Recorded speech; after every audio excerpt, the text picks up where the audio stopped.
অত্যাৱশ্যকীয় সামগ্ৰীৰ দাম বৃদ্ধিৰ বিৰুদ্ধে ৰাজ্যজুৰি কৃষক মুক্তি সংগ্ৰাম সমিতিৰ প্ৰতিবাদ মহানগৰ চচলৰ ধৰ্ণাস্থলীত প্ৰতিবাদী কাৰ্যসূচী ৰূপায়ণ কৰিছে কৃষক মুক্তি সংগ্ৰাম সমিতিৰ নেতা কৰ্মীয়ে পেট্ৰল ডিজেল অত্যাৱশ্যকীয় সামগ্ৰী আৰু ঔষধৰ দাম নিয়ন্ত্ৰণৰ দাবীত সৰব হৈছে প্ৰতিবাদকাৰী গোলাঘাটৰ মেৰাপানীতো কৃষক মুক্তি সংগ্ৰাম সমিতিৰ নেতা কৰ্মীয়ে ৰূপায়ণ কৰিলে প্ৰতিবাদী কাৰ্যসূচী প্ৰধানমন্ত্ৰী আৰু মুখ্যমন্ত্ৰীৰ প্ৰতিকৃতি দাহ কৰি ৰাজপথত উত্তাল প্ৰতিবাদ শতাধিক প্ৰতিবাদকাৰী শীঘ্ৰে দাম বৃদ্ধি নিয়ন্ত্ৰণৰ বাবে ব্যৱস্থা গ্ৰহণ কৰিবলৈ চৰকাৰক দাবী কৃষক মুক্তি সংগ্ৰাম সমিতিৰ ৰাজ্যৰ অন্যান্য প্ৰান্ততো কৃষক মুক্তি সংগ্ৰাম সমিতিৰ প্ৰতিবাদী কাৰ্যসূচী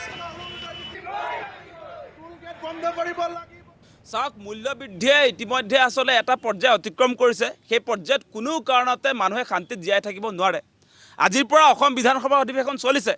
এই চৰকাৰখনে আজিৰ দিনটোত সিদ্ধান্ত গ্ৰহণ কৰিব লাগে যে বজাৰ নিয়ন্ত্ৰণ কৰাৰ ক্ষেত্ৰতে তেওঁলোক ইতিমধ্যে বিফল হৈছে সফল হ'বৰ কাৰণে বিধানসভাত আলোচনা হ'ব লাগে আমি দেখিছোঁ যে বজাৰ আপোনালোকে দেখিব যে আমাৰ গুৱাহাটীৰ বজাৰবিলাকত যি ধৰণে আসলে মূল্য বৃদ্ধি হৈছে আপোনাৰ য'ত প্ৰডাকশ্যন হৈছে আজি খাৰুপেটীয়া বজাৰ হোলচেল ৰেট তাত প্ৰতিটো খাদ্য সামগ্ৰী 30 টকা আৰু গুৱাহাটীৰ বজাৰত 80 টকা বা 90 টকা ইয়াত কোনো আপোনাৰ নিৰীক্ষণৰ ব্যৱস্থাপনা নাই মুখ্যমন্ত্ৰীয়ে কিবা টাস্ক ফ'ৰ্চ গঠন কৰিছে বুলি কৈছে সেই টাস্ক ফ'ৰ্চে কোনো বজাৰত অভিযান চলোৱা আমি দেখা নাই যাৰ পৰিণতিত এতিয়া পেট্ৰল ডিজেলৰ অত্যধিক মাচুল বৃদ্ধিৰ আলম লৈ অসাধু ব্যৱসায় ইয়াত সন্ত্ৰাস চলাইছে গুৱাহাটীত সন্ত্ৰাস চলাইছে অসমৰ জিলাই জিলাই সাংঘাতিক ধৰণে আচলতে খাদ্য সামগ্ৰীৰ দাম বৃদ্ধি হৈছে আজি এটা বাণিজ্যিক চিলিণ্ডাৰৰ দাম 3000 টকালৈকে অতিক্ৰম কৰিছে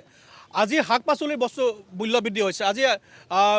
ৰন্ধন গেছৰ পৰা আদি কৰি পেট্ৰল ডিজেলৰ মূল্য বৃদ্ধি হৈছে আকাশলংঘী মূল্য বৃদ্ধি হৈছে আজি জীৱনদায়িনীৰ ঔষধৰ মূল্য বৃদ্ধি হৈছে গতিকে মুখ্যমন্ত্ৰীগৰাকীয়ে আচলতে পদত্যাগ কৰা উচিত আজিৰ দিনটোত আচলতে বিধানসভাৰ যি শপত গ্ৰহণ কাৰ্যসূচী চলি আছিলে যে মুখ্যমন্ত্ৰীগৰাকীয়ে পদত্যাগ কৰিব লাগিছিল